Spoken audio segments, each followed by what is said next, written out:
Estamos de vuelta aquí en Nuevo Día Noticias. Tengo un invitado especial, Antonio Vilches, que es experto en temas de minería y además director de Escuela Europea de Negocios. Bueno, hablar de la minería en nuestro país es muy importante, interesante porque, bueno, últimamente se han venido una serie de protestas respecto a oponerse a algunos proyectos mineros y yo no sé qué tan bien se vea esto en el mundo y cómo lo pueda ver nuestro amigo experto aquí en minería, donde muchos países latinoamericanos, hablemos de Chile por ejemplo, han emergido precisamente por la inversión minera, cosa que podría afectar seguramente el desarrollo del Perú.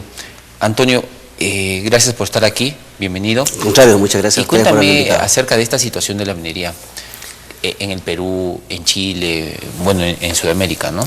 Bueno, en realidad la minería, nosotros necesitamos los commodities, necesitamos el cobre, necesitamos el hierro, necesitamos los diferentes elementos mineros y eso va a seguir siendo mientras existan las civilizaciones. O sea, de hecho, la minería nació hace mucho tiempo. Ahora el tema está en cómo los gobiernos enfrentan la problemática de la explotación minera. Porque yo creo que el problema no es en sí el mineral, sino que cómo se explota el mineral. Y para eso obviamente existen, digamos, una serie de recursos, como es la sustentabilidad de los proyectos. ¿Qué significa cuando hablamos de sustentabilidad?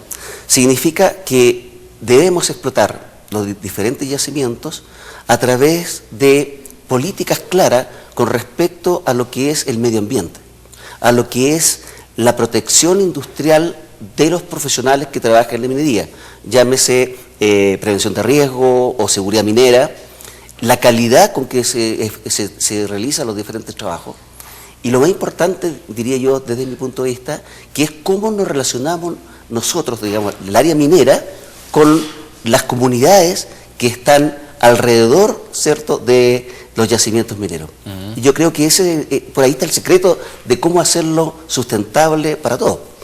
Sin embargo, Antonio, por ejemplo, se ha hablado de que muchos proyectos mineros hay estudios de impacto ambiental, se han superado todos estos, sin embargo, siempre hay un sector de la población que dice no, alto, no queremos minería y entonces esto resulta un poco difícil, las negociaciones que tú mencionas, ¿no? Negociaciones con la población, decir que es un proyecto que de todas maneras va a haber un impacto ambiental, porque todo, sí, claro, hay un impacto, sí, pero se trata de que este impacto sea el menor posible, que afecte lo menos a nuestro planeta, ¿no es cierto? Así es. Entonces, ¿cómo llegar a acuerdos donde muchas veces las comunidades, la misma población general dice no, alto, no queremos minería, así de simple, y se lo ponen así de claro al gobierno, ¿no? Claro.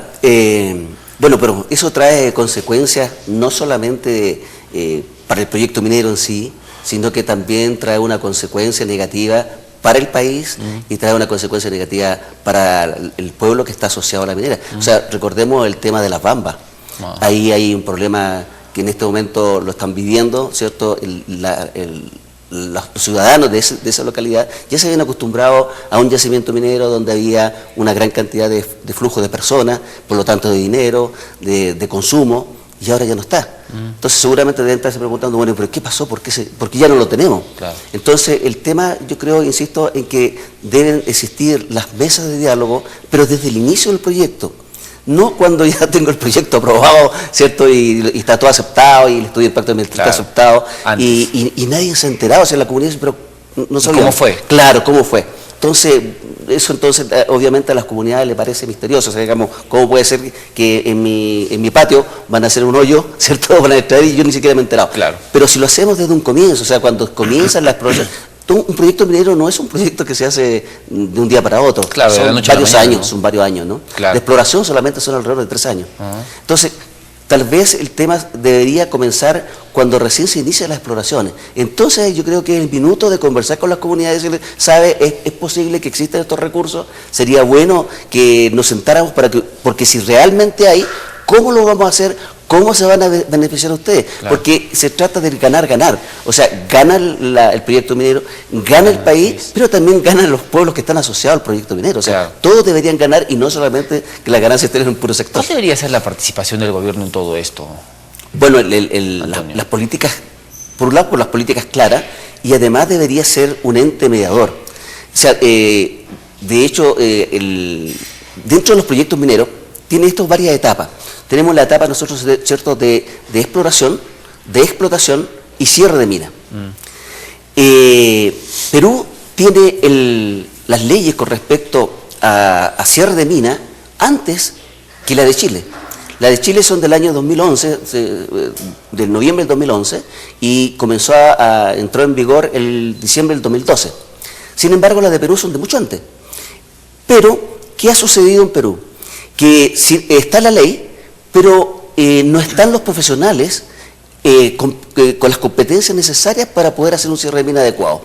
Nosotros como Escuela Europea de Negocios tenemos un área que es netamente minería, y dentro de eso nosotros tenemos un máster en cierre de mina, que fue creado en Chile justamente por el nacimiento de la ley, porque el cerrar la mina es tan importante como hacer el estudio de impacto ambiental. Correcto. Porque finalmente es lo que la minera va a dejar para siempre, ¿cierto?, en un cerro.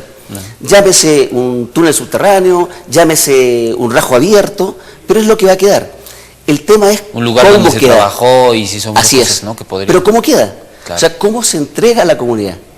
¿Ya? Entonces el cierre de mina, bueno, lo que ha hecho el legislador es decirle, señores, ustedes van a hacer, qué sé yo, esto es lo que van a hacer en el cerro, ahora, ¿cómo lo van a entregar y dónde están los recursos necesarios para que hagan un cierre de mina adecuado, para que se lo entreguen a la comunidad? Por ejemplo, se puede entregar perfectamente como un paseo, como un paseo peatonal, como algo folclórico de la ciudad, ¿cierto? Donde se beneficie el pueblo, ¿cierto? Donde puede ser algo turístico, inclusive, como se ha hecho en algunas partes, como en Subel, por ejemplo, en Chile.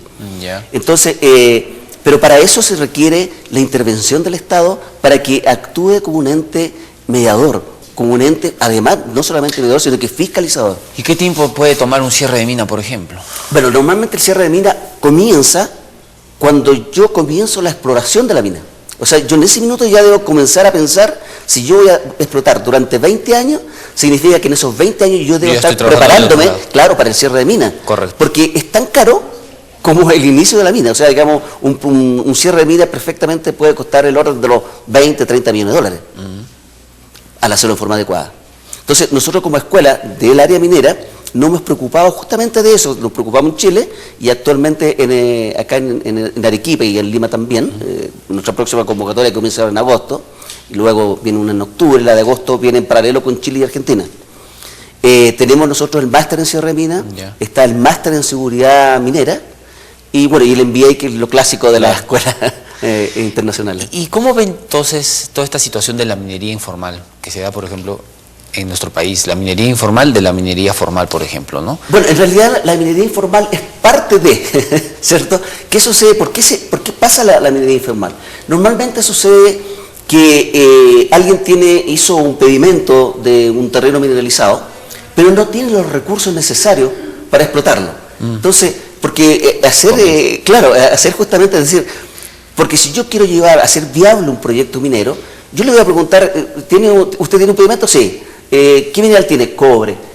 ¿Y de qué ley? Mire, no hemos hecho ¿Y cuánta cantidad tiene? Mire, yo creo, no, pero es que no sirve. O sea, ¿hizo las exploraciones? No. Es que sin exploraciones no, en realidad estamos en foca cero. Pero es que tenemos. Entonces, hacer una exploración, estamos hablando del orden de los 3 millones de dólares, 4 millones de dólares, cuesta hacer una exploración para poder determinar de cuánto es exactamente lo que hay. Entonces, ¿qué hacen? Bueno, si no puedo llegar a hacer una mediana minería, saco lo que hay y lo hacen en forma artesanal. Y eso obviamente trae consigo, ¿cierto?, los riesgos, porque no están regidos ni regulados por la ley.